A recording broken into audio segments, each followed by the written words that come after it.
The thoroughbred is a magnificent animal, bred for speed, bred to compete, the sport of kings. Wow, West Coast has it by 6. It's the all-new Let's Go Racing from Parks Casino and Racetrack. It's action-packed and fun for the entire family. 3 of them are right together with 1 furlong to go. Let's Go Racing is brought to you by the Pennsylvania Thoroughbred Horsemen's Association. It's fun to see them run. A very pleasant good morning, racing fans, and welcome here to Parks Racing for Let's Go Racing. We certainly hope you enjoyed Spirit and Speed. And after our 2-week hiatus, we have a little catching up to do here on Let's Go Racing. We'll start right here at home with the Grade 3 Parks Dash. Pure Sensation had a chance to move into a class by himself. Could he eclipse the mark of the legendary Ben's Cat? Our national coverage takes us up to another monster day at Belmont Park. And could Jaywalk get her 3-year-old season on track down at Delaware Park at the Delaware Oaks? We also have a bunch of local guys that did some stuff during the time off that we want to catch up on as well, and we'll have that sprinkled out throughout the show. Hi, everybody. Keith Jones down on the beautiful first floor here at Parks Racing. My friend Dick Girardi. And Dick, a little freshening for the two of us. Yeah, we need a little layoff. We're back and ready to roll now. I think we'll be good right out of the box. Now, did you breeze 3/8 before we came on today? I didn't. I just was long, slow gallops. We love those long, slow gallops. Dick, as we come on the air here this morning, a little bit later today, it's the first weekend of our favorite meet of the year, Saratoga, now underway. Yeah, indeed it is. They were opening earlier this year because they're going to the 5-day week, no Monday. And right. Everybody will get a chance to enjoy the lovely Saratoga Springs a little more, but it's still going to end on Labor Day. It's still going to be 40 days. It's just starting earlier and only 5 instead of 6 days. And we are around the corner from Del Mar getting underway. Yeah, it's 2 of our favorite meets, and I mean, look, it's a great time of the year. The second half of the season has started, and some of the bigger races are coming up. The Haskell a week from today, and we'll see Maximum Security, the Derby winner, in quotation marks, see if he can get back into the winner's circle. Well, Dick, let's get into some of our coverage here. I'm going to start right here as home, as I mentioned, with the Grade 3 Parks Dash. The old about 5 furlong distance. The rail was brought out, but we had a good bit of rain over the course of the night before. Yes, and the I day of. I come in this morning, the morning of, and it's raining again. So we had a course that was officially listed yielding. It may have been soft. Right. But Dick, Pure Sensation comes in. He is now an 8-year-old. He goes off here as the 6-5 favorite for trainer Christophe Clement.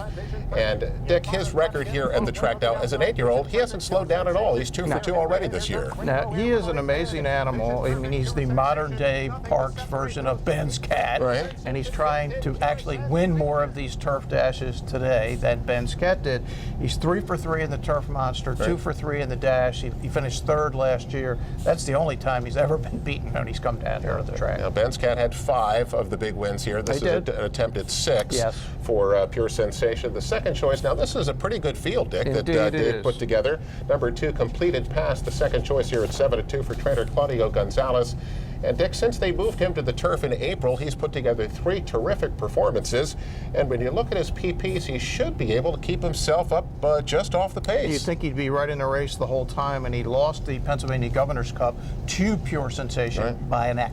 Pure Sensation trying to set a mark here at Parks. See if he could get it done in the Parks Dash. Here's the call. And they're off in the Parks Dash. Good start for Pure Sensation. Rocket Heater's there on the inside, but Pure Sensation gets to the front. On the outside now, on the extreme outside, Smoke and Nitro. Rocket Heat moves up. Vision Perfect is there with the lead group. Fielder is away running 5th. They are followed next by Snow Day is running in the 6th position. Fig Jelly is down inside 7th. Long Bay You Run is 8th on the outside. Completed Pass is 9th and about 9 lengths back with 3/8 to go. Nice Tune lagging a bit behind. They round the far turn. Pure Sensation just a neck in front. Vision Perfect, Smoke and Nitro poised to the outside of the lead pair. 2.5 to Rocket Heat in 4th. Another 3 back to Fig Jelly, who's trying to run onto the inside. Completed Pass, a wide run coming off the turn. Pure Sensation has the lead. At the 8th pole now, Pure Sensation draws out by 2.5 lengths. Smoke and Nitro is weakened. On the outside, it's Rocket Heat, far outside, Completed Pass. But this turf course is all Pure Sensation. He continues to widen late, and he will go on to an impressive victory here, gearing down at the end. Well, Dick, at the quarter pole, it was a horse race. Yes. By the time they got to mid-stretch, it was not a horse race. Pure Sensation just absolutely pulls away to a very impressive win. Dick, we see these races so often, they're nose and neck ahead.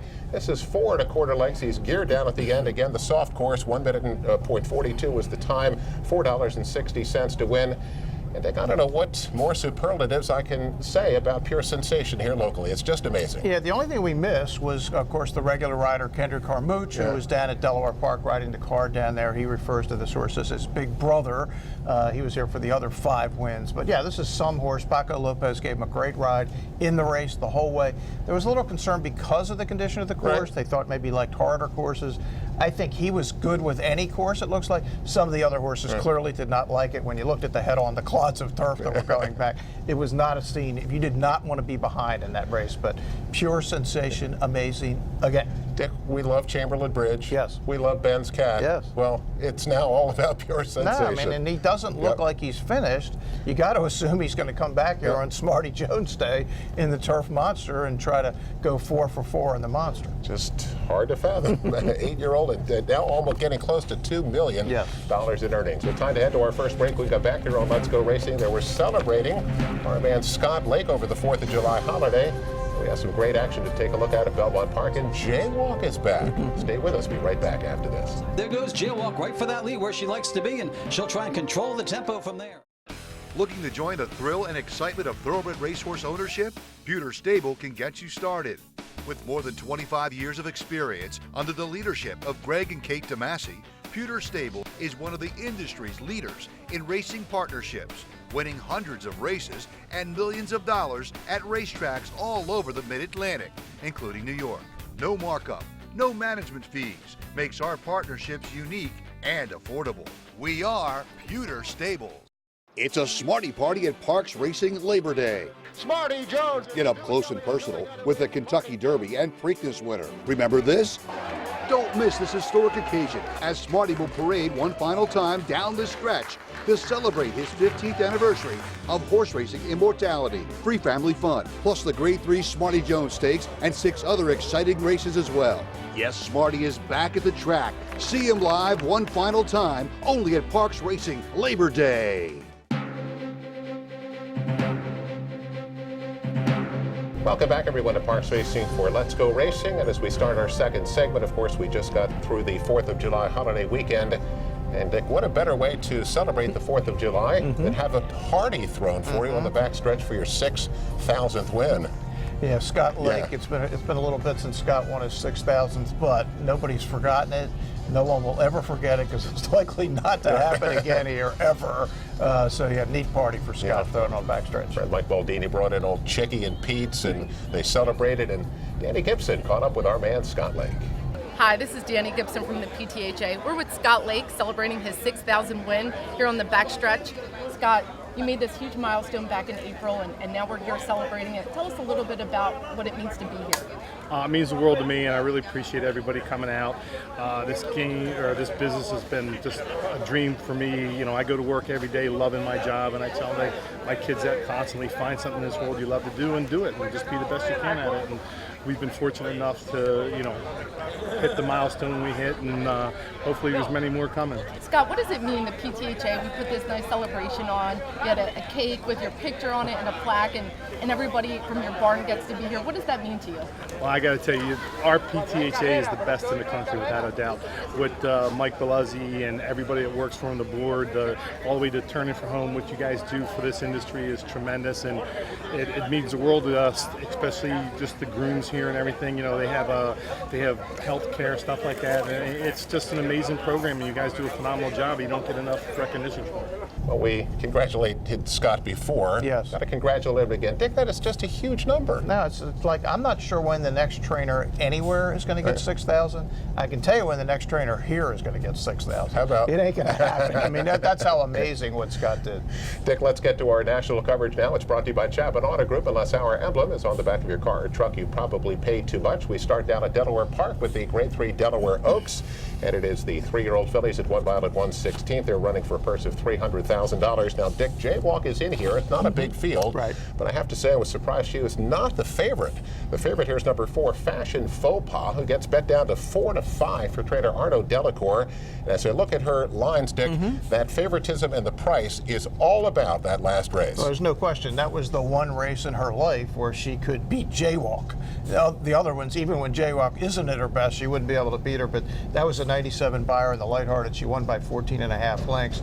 That's why she's favored. Plus, Jaywalk hasn't won this year and doesn't look on paper like the same filly we saw last year. Now, Dick G is 7-5. Jaywalk, she's made 3 starts this year, and after that championship season of last season, as we have seen early in the year, she was just not the same horse. Yeah, she just didn't have that same punch. She didn't have that same early speed, but John Service got her back here to Parks after the Kentucky Oaks, and of course it was out of Parks where she was running all those great races last year.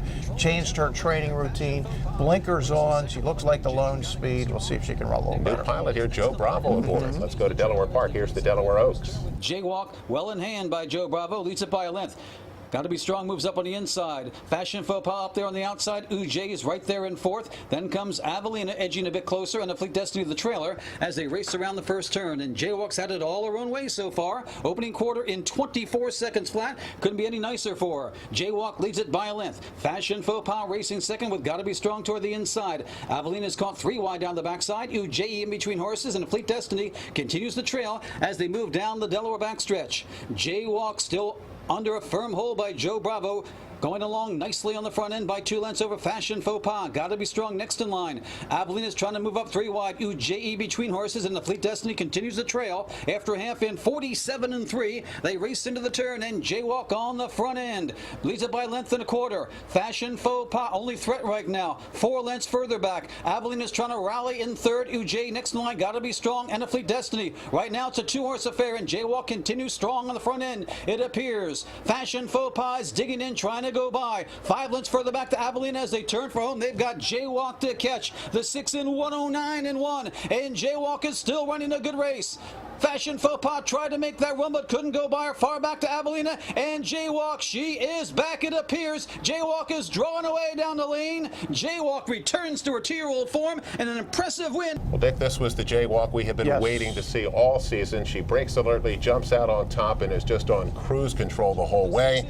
Fashion Faux Pas tried to run at her at the top of the stretch, but she just shrugged that off and then drew off to win by 9, pays $4.80 to win. And Dick, my question to you is Jaywalk back? Yeah, she is. If you superimpose this race on top of last year's Breeders' Cup Juvenile fillies, it's the same race. Yeah. That just happened to be at Churchill. This was at Delaware Park. She was great. She crushed them. 96 buyer. The goal now is the cotillion here, and maybe the Monmouth Oaks in between.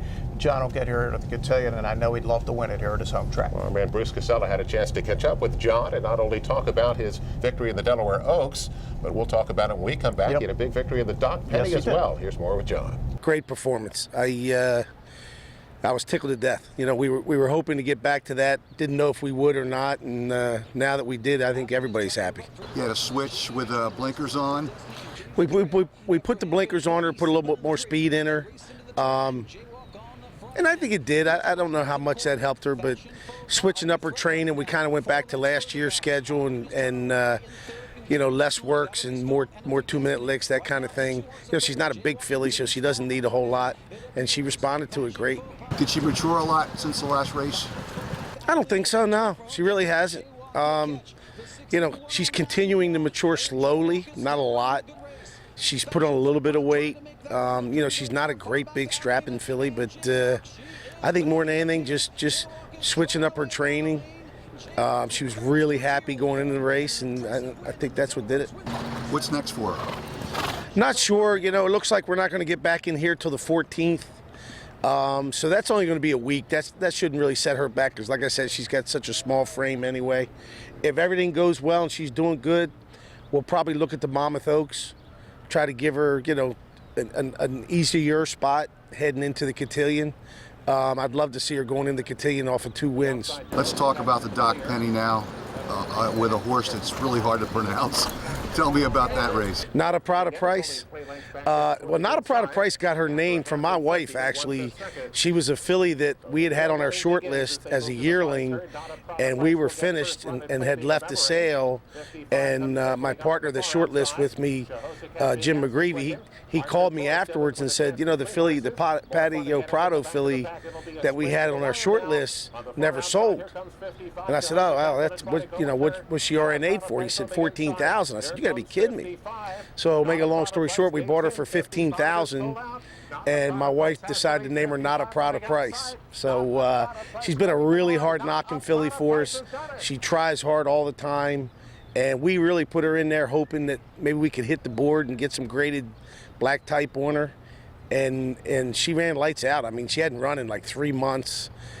She was sharp and happy going into the race and held off a pretty nice horse through the stretch. I mean, we were tickled to death. The mainline guys are ecstatic. It's nice when you get those surprises, isn't it? It sure is. It sure is. Made for a real good week, I can tell you that. Anything else on the horizon that you'd like to talk about? I saw Wentz out on the track today. Wentz, you know, Tyler's had him. He hasn't run back since the Maryland race. He wasn't happy with how he was training, and he's kind of backed off of him some. And after watching him work this morning, I think Tyler was really happy with that. I know Frankie was. I heard Frankie tell him that he was back, so that's good. Miss Locust Point runs Saturday in the Dashing Beauty at Delaware, which is a match series race. She's running 2 of those now and had a win in the second, so she's doing really well. And not sure yet where we're going to run Diamond King. I'm going to give him a little bit of breather, and probably won't see him again till August. Well, our congratulations to John. Just a tremendous 2 weeks here. Dick, first of all, that victory in the Doc Penny.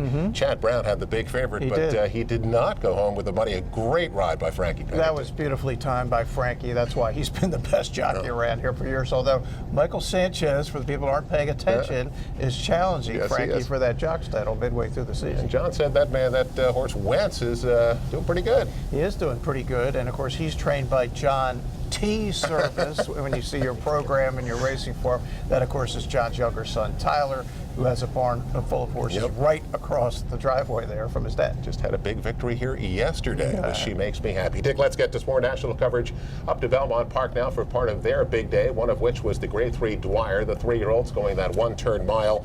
And Dick, who's back? But number 3, Code of Honor, gets bet down to 6-5 for trainer Shug McGahee. This colt has always been well regarded.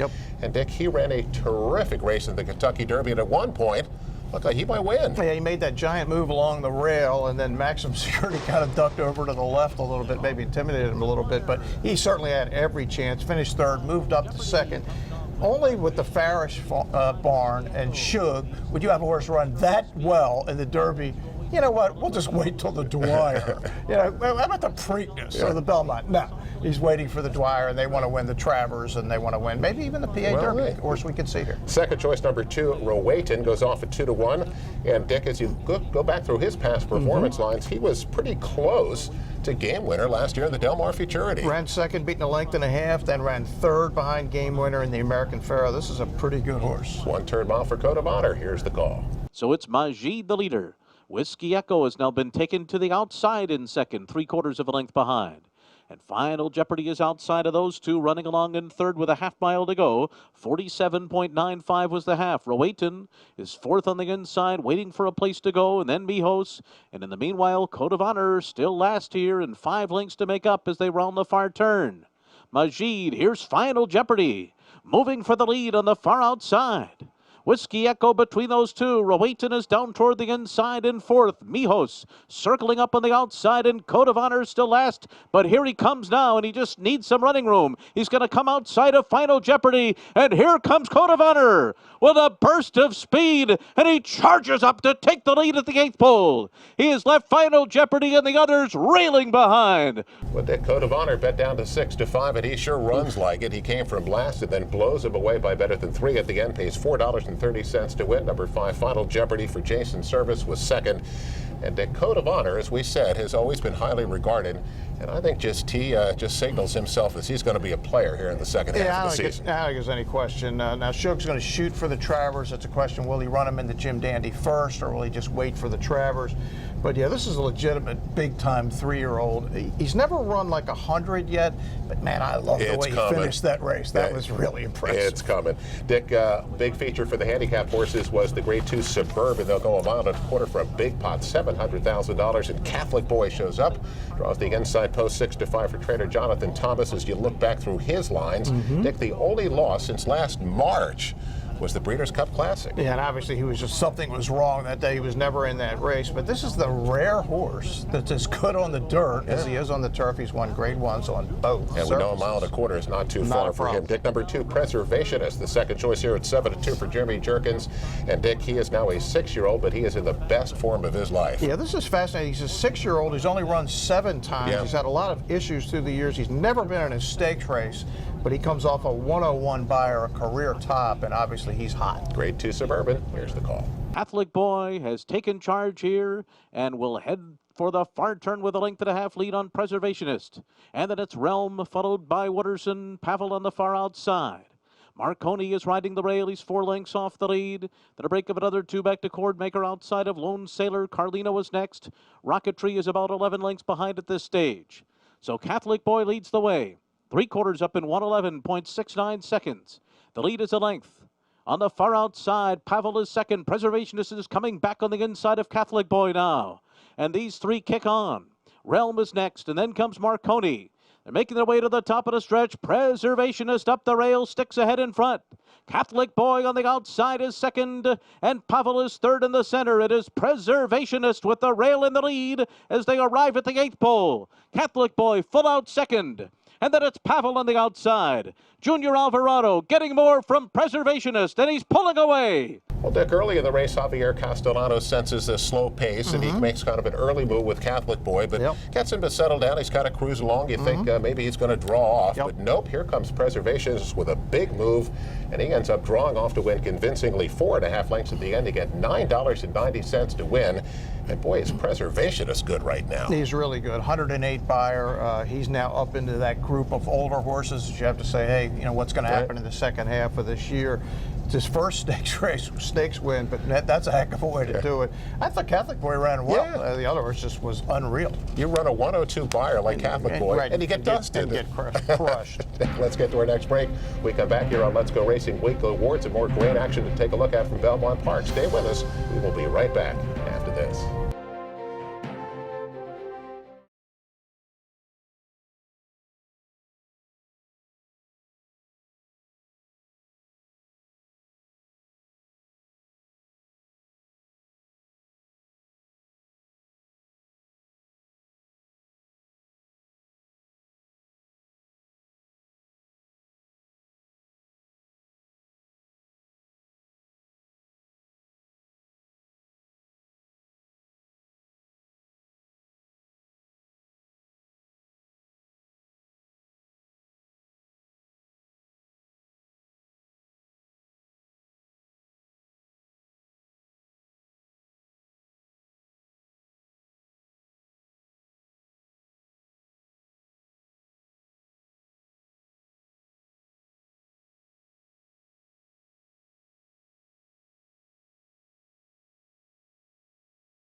Welcome back, everyone, to Parks Racing for Let's Go Racing. Time to get to our jockey and trainer of the week, brought to you by the good folks at Turning for Home. Log on to their website at turningforhome.org. Dick, let's give our little mid-season awards here. Top of the jockey standings, Michael Sanchez. He's hanging on. It's starting to get close. Frankie has crept within 6 wins. Maybe we'll see a battle at the end of the year this year. I'd like to see a battle, because usually Frankie's up by 30 right about now. And our trainer of the week, again, at the halfway point, it's Joe Taylor, who has started fast. And Dick, he has not let up. He's been on the gas the whole way. He's up by now 11 wins over Scott Lake. He is, and I actually spent some time with Joe last Saturday and Let'sGoRacingParks.com. The following week, I'm going to have a story on our leading trainer. This week, I have a story on the races we just talked about. Pure Sensation and Jaywalk, who I think potentially could both be Parks Hall of Famers someday. Let'sGoRacingParks.com. This guy right here. Dick, let's get to race recap. Back up to Belmont Park. A couple of great turf races they have here. They're kind of new. This is the Belmont Derby. They'll go about a quarter over that firm turf course for $1 million. And Dick, a huge field of 14 to get a 9-2 favorite. Number 3, Seismic Wave at 9-2. But how about the 6 Henley's Joy at 20-1 here for trainer Mike Maker? How about Henley's Joy? And Mike, look at this. This was a pretty good 2-year-old last year. I mean, he ran some really good ones. He's kind of had some tough luck. And our good friend Lafitte Pinkai, right, when NBC said, hey, talked to the owner, said, man, this horse ever gets a good trip, he might win. Well, he got a good trip. He's going to win. He's going to be 20-1. Yeah, Lafitte kind of touted everybody on this on NBC, and hopefully somebody bet on him at 20-1. I was not among those people, by the way. For $2, you get $43.60. Dick, the Belmont Oaks now. It's a 3-year-old fillies at that same mile-and-a-quarter distance. And the favorite here is number 2, Newspaper of Record, who's 8-5 for trainer Chad Brown. Dick, she was unbeatable as a 2-year-old. Yes. She has not come back that well at 3. But how about the 4, Concrete Rose? How good is she? Yeah, Concrete Rose was chasing Newspaper of Record last year in the Breeders' Cup Juvenile Fillies. Never got really in the hunt, but those two have changed places this year. Yes, Concrete Rose wins easy. Newspaper of Record, they tried to rate her this time. She resented it. She finished last. Hard to believe. Out 3 times the favorite. She just hasn't fired. But Concrete Rose, the head of this class right now. She is now 5 of 6 lifetime. Her only loss was that Breeders' Cup Juvenile Filly turf last year. On that, remember, soggy turf course at Churchill. $7.80 to win. Finally, it's the John Nehru, Dick, a 7-furlong sprint here for $300,000. Number 9, Promises Fulfilled, gets bet down to 3-5 for trainer Dale Romans. 17-1 last time out in the Met Mile. Going to turn back in distance today, and boy, he is fast. Yeah, and it all changed at the start when the other horse that looked like he had speed didn't break. Promises Fulfilled was loose. It was interesting. At the top of the stretch, it looked like the whole field was coming for him. Yeah. He just rebroke, ran away from the field. 108 buyer career best for Promises Fulfilled. This time your $2 only gets you $3.30. Dick, Eye on Racing up or down at Delaware Park. How about the Del Cap? Yeah, I'll be there for the Del Cap. Elate is going to come back to try to defend her crown for Belmont. She'll obviously be an overwhelming favorite. She loves the 1.25 and it's Elate at the Del Cap. The first Saturday at Saratoga, it's the Diana and the Sanford. Yeah, 2-year-olds and turf horses. How can we go wrong? They have stakes races every day at Saratoga. We love it. Time to get to our final break news and notes. We'll wrap it up after this. What does Chapman's 7 locations and 10 car brands mean to you? It means a huge selection of quality pre-owned vehicles, all makes and models, many one-owner low mileage certified with miles of factory warranty remaining. Safety checked, meticulously detailed, and each come with a free Carfax report so you can buy with complete confidence at any Chapman Auto store near you. Or shop online anytime at ChapmanPreowned.com. If our emblem is not on your car or truck, you probably did pay too much. It's a Smarty Party at Parks Racing Labor Day. Smarty Jones! Get up close and personal with the Kentucky Derby and Preakness winner. Remember this? Don't miss this historic occasion as Smarty will parade one final time down the stretch to celebrate his 15th anniversary of horse racing immortality. Free family fun, plus the Grade 3 Smarty Jones Stakes and 6 other exciting races as well. Yes, Smarty is back at the track. See him live one final time, only at Parks Racing Labor Day. Welcome back, everyone, to Parks Racing for Let's Go Racing. Our final segment is News and Notes, brought to you by the good folks at Pewter Stable. Log on to their website at pewterstable.com. Danny Gibson with us today. Bruce Casella, Dick Girardi, Keith Jones. And Dick, we talked about 6,000 career wins? Yes. Well, 500 is pretty good. Our man Eddie Coletti brought out a 2-year-old filly for her first time out, and she responded with a victory for the big guy. Yeah, Eddie's been on a run of 18 months, and he's winning at a high level. Right. Next 500 is going to come a little quicker than the last 500. With that up-down Charlie Brown that he's got. You absolutely are. Congratulations to Ed Coletti. Well, that's going to wrap it up. Come out, enjoy the live racing, enjoy the great simulcasting from the spa. You can enjoy that all right here at Parks, and we'll see you next week on Let's Go Racing.